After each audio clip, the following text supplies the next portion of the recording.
Hey guys, welcome to All Ears English on YouTube. I'm Michelle Kaplan, and on today's episode, I will be talking with Lindsay about questions. Is it ever okay to cut off words when you are asking a question? Is that okay? Can you do that? Is it a good thing?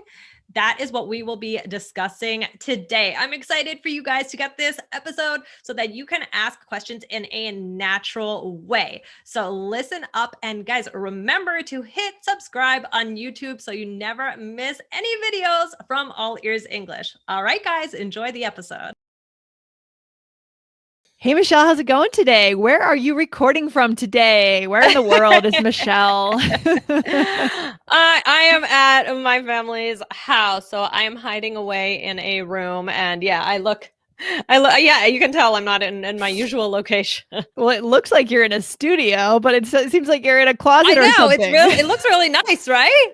It's very impressive. Very impressive. Thank you. I know. I'm going to have to move in just so I can. For sure. Yeah. That's good stuff. Yeah. Our listeners, if you guys are listening on audio, you should know that this one today is also over on YouTube. So you can actually see us recording this episode on YouTube, and you can hit subscribe and see us over there once a week. Okay, cool. Definitely. All right, Lindsay, you ready to record? I am, Michelle. Let's go. I thought we already started. Well, I'm asking you again because today we have a question about questions. So I wanted to ask you that question as a little teaser. A question about questions. Okay. A question about questions. Yeah, Lindsay, we have a question today from Malvina from Italy about questions. And I'm excited for this one. This is one of those episodes that I think are really going to help our listeners get to that native natural level. And yeah, I mean, guys, you want to be natural when you speak English, right? So this is going to definitely help you with that. I mean, and to connection, right? If we can make something sound natural, we can have connection, guys. And that's what we're all about. So that's why I'm excited about today's question and the answer. So let's go for it. Michelle, should I read the question? Please. Okay, here we go from Malvina. Hi, Lindsay and Michelle. I'm listening to your podcast, or I have been listening to your podcast every day since I started biking to work because of the pandemic. Cool. We got a new listener through the pandemic. You sound very clever and fun, and I've improved a lot my listening. Great. That's so good. My question is about how to make questions. We learned to say, do you know X? Or were you playing X? But then I hear in TV series, you know X, you were playing X, and so on. Could you explain why? Would I sound weird and unnatural using the question structure we learned in textbooks? Thank you, Malvina from Italy. What a good question, Michelle. Yes. And I'm glad that, this listener is thinking about, the textbook and what you learn in real life. And because we're not teaching the textbook. We're totally different. We are anti-textbook in a way, right, Michelle? Because in a way. The truth, yeah, it's kind of our philosophy, because the truth is you really can't, language is alive. Language is about people and connection, and you can't make something that's simple and put it on paper. So we're showing you what is wrong about your textbook and how to actually say it correctly. Right, Michelle? Right. Exactly. So we are going to answer the question about questions today. Yeah. But before we do that, guys, seriously, don't miss the web class. Don't miss it, guys. The web class is on the 8th and the 10th of May. And today is your last chance, right? So Monday is our last one. We did it over the weekend. And now we're excited to invite you to the final chance, the final showing of this web class, where we're going to show you the 3 things that native speakers do that you are not doing, right? This is very in line with today's question too, right, Michelle? For sure. I know. That's why I think that today is definitely perfect for this question, because it is super important with being natural in English. So we are going to get into it. So guys, oh my gosh, definitely head on over to allearsenglish.com/native. Last chance today. Last chance. No recording, and show up on time so you can actually get into the room, because there is a limit on the number of people that can enter that room. And usually it gets maxed out, guys. So sign up, show up early, and we'll see you there. Cool. Yes. Okay, Michelle. So how can we help Malvina today?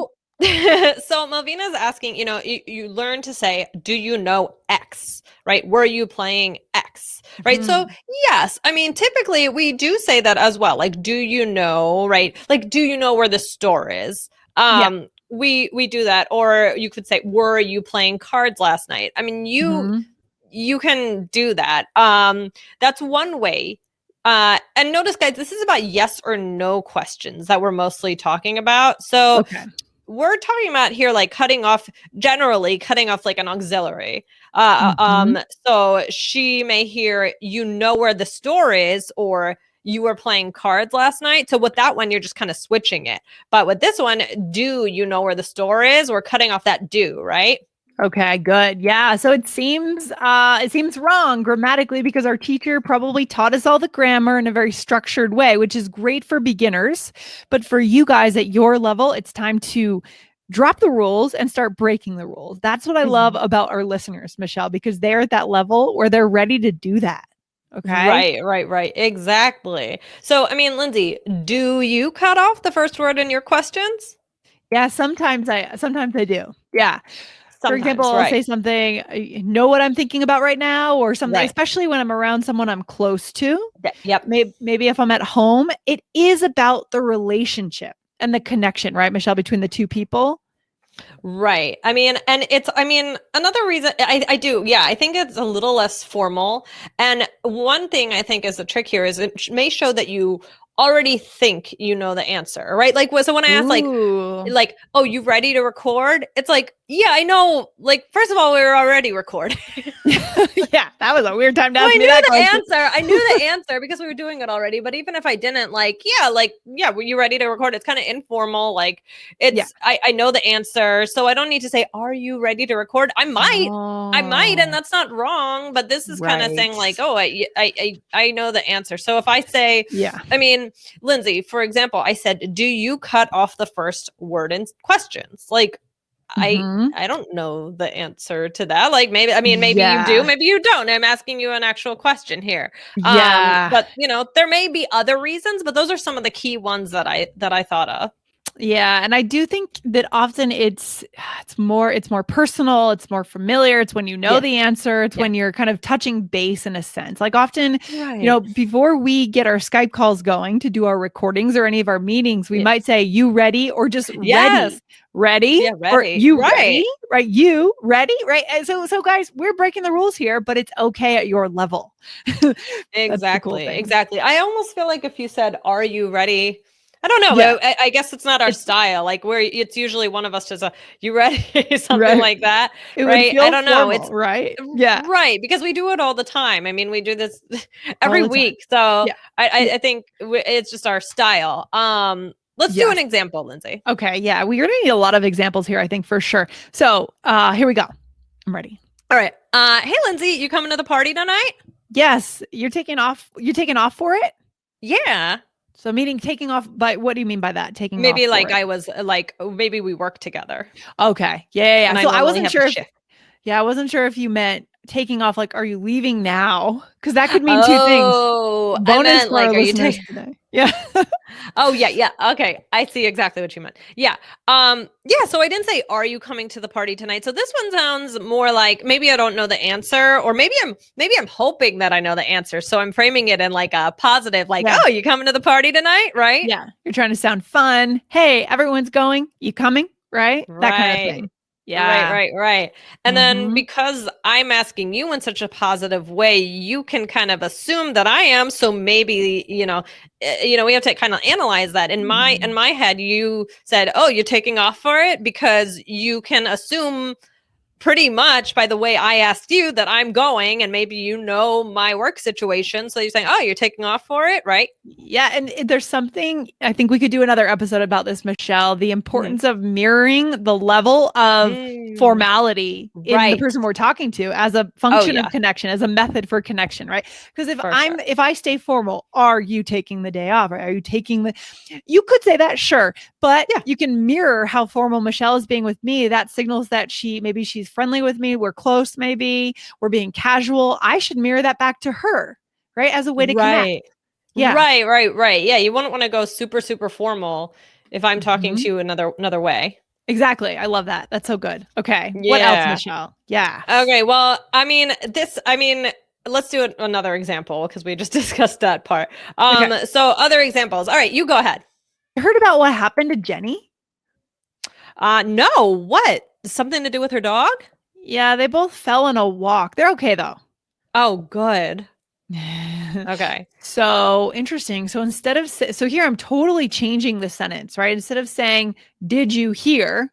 Mm-hmm. Right? I'm saying you heard about what Mm-hmm. happened to Jenny. Interesting. Mm-hmm. Mm-hmm. Right? Mm-hmm.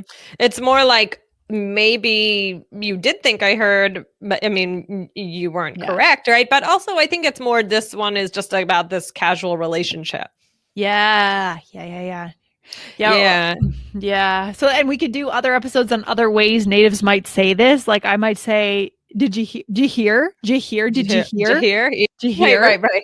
Right? Right, right, Did right. you hear? So there are other ways. This is not the only way to show that you're being casual and close with someone, but it's one way, guys. Okay. Right. Right, right, right. Exactly. And then I said, "No, what?" And then I said, "Something to do with her dog." So what did I cut off here?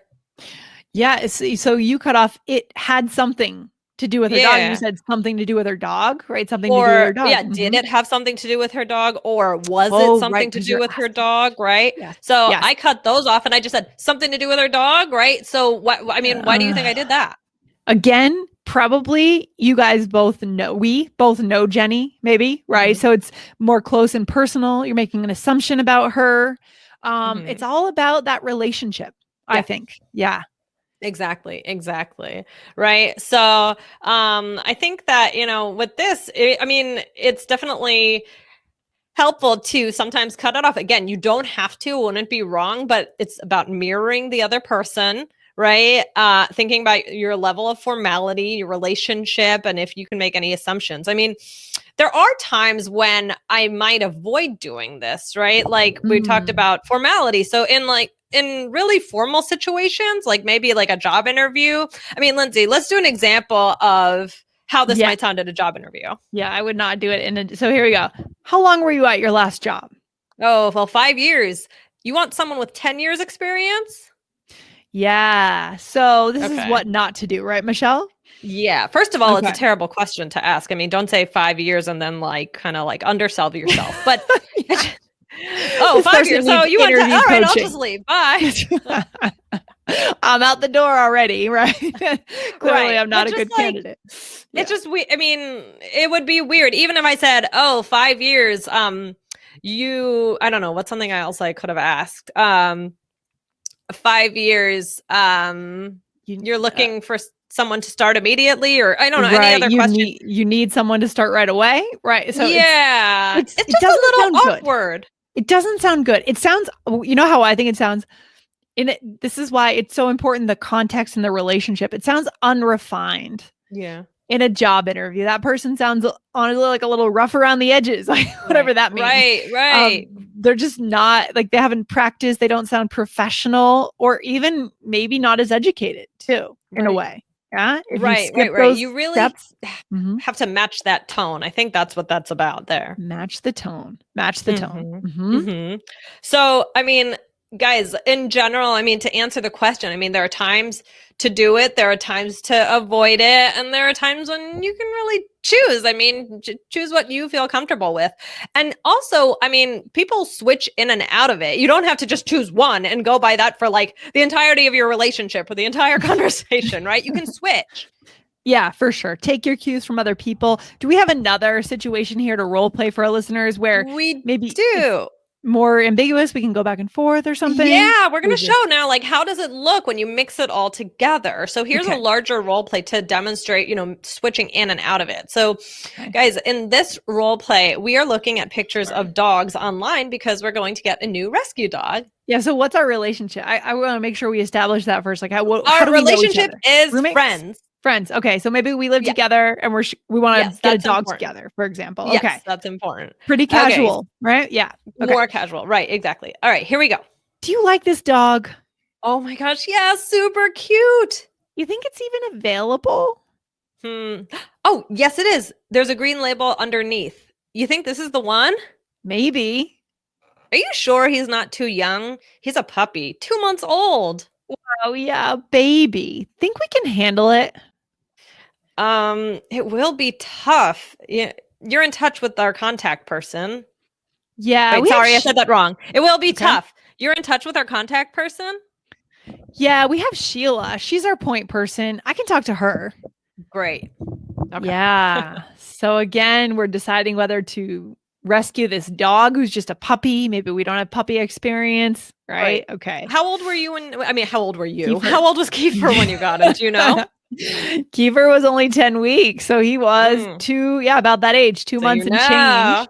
So would He you was a recommend puppy. someone getting a 2-month-old puppy? Oh my gosh. I would say be prepared to take your dog out at least 12 times a day. If you live in an apartment building, you're going to be going up and down the elevator or the stairs 10 times a day, unless you have a yard. Yeah, I mean, puppies are so fun. I never will get another puppy. It'll be my one puppy my whole life, right? But I like that I've had the experience of owning a puppy now. It's one of those life boxes for me that I wanted to try to see what it would be like, and it's done, and I'm glad that he's growing up now. Yeah. So That's good. That's good. Oh, adorable. So, all right, let's go through it. So we really switched a lot here. We did. So we started off by using the traditional, do you like this dog? Right? You had everything there. All the grammar was there, right? And I mean, you could have said you like this dog because, it's casual. I mean, that would have been fine too. Sometimes we don't need to read too deeply into it. You just said, oh, do you like this dog? Yeah, or just like this dog, right? You could say that too, right? Yeah, you could have done that too. Yeah. And then what did you say? I said, you think it's even available still, right? You think, and now I'm dropping the do, right? I'm saying, you think it's even available? He or she, you think he's even available? Yeah. And then I said, you think this is the one? So again, we both dropped the do off of those. Yep. And then you said, are you sure he's not too young? We went back to adding the full question. Because I feel like if we were asking this, if we had already talked about this a lot with this dog, maybe we would drop the R. Like, oh, you sure he's not too young? Right? Like, again, we're talking about this again, but I feel like, since I'm opening this, I'm like, oh, are you sure he's not too young? So I feel like that could be a slight reason why I chose that. It's also a big question. It's important, right? Maybe it changes with the level of importance of the question. Right. That's interesting. There's a lot of factors. Relationship. There really are a lot. There's a lot to it. Okay. And then what did you say? I said, think we can handle it. Right. He's a baby. Think we can handle it. Okay. Then and you didn't, you could have said, do you think we could we can handle it? You could have said, you think we can handle it, but here you just said think we can handle it. Yeah, so you guys have a lot of options. Yeah, a lot of options. And then I said, you're in touch with our contact person, right? Like making sure that you're in touch with her. Yeah, and you could have added a right at the end of that too. That would have been I could have done that. Oh yeah, that would have been good writing by me. But yes, I could have added in a right. Well, that's why you guys know that we're teaching you real English, because if we write something in our role play that's not totally natural, we actually add it in or take it out when we tell you the role play. It just happens. Yeah, totally. Real natural English here. Here's a quick bonus. You said we have Sheila. She's our point person. What's a point person? A little bonus, like your contact person. She's the person you can go to if you're having any problems with your puppy, right? Any questions. Okay. Maybe she works at the rescue league or whatever it is. So guys, again, there's sometimes you can really read into it and analyze it. Why do you think we did it like this? You can see there are a lot of options. We gave you the basic, kind of, I don't want to say rules. We gave you some guidelines today that you can think about with these questions, right, Lindsay? For sure. Think about the relationship, think about the context. Obviously, if you're at a job interview, avoid doing this, say it formally, right? But then there's a lot of situations, and most importantly, take your cues from the other person, especially if it's a native speaker. If they shorten their words, it's okay for you to do it too. Okay. Definitely. I love it. So guys, listen in to more conversations and kind of play a little game with your, by yourself and kind of say, oh, well, why did they do this? Or why didn't they? It's kind of fun to do that. Listen on TV and movies, whatever it is. But this was a great question. Yeah, I bet something like Friends would be good for this, because there's a lot of dialogues that go on between the group at, at the coffee shop or wherever they hang out, right? And back and forth, back and forth. So find a show like that offers a lot of that, guys, and start by listening and then try it yourself. All right. Definitely. Very good, Michelle. Excellent. This was fun. All right, Michelle, guys, go sign up. The web class is happening. Go to allearsenglish.com/native. Get your name on the list. Do not miss it. It's going to be good. Okay, love it. Have fun. All right. Take care, Michelle. Bye. Bye.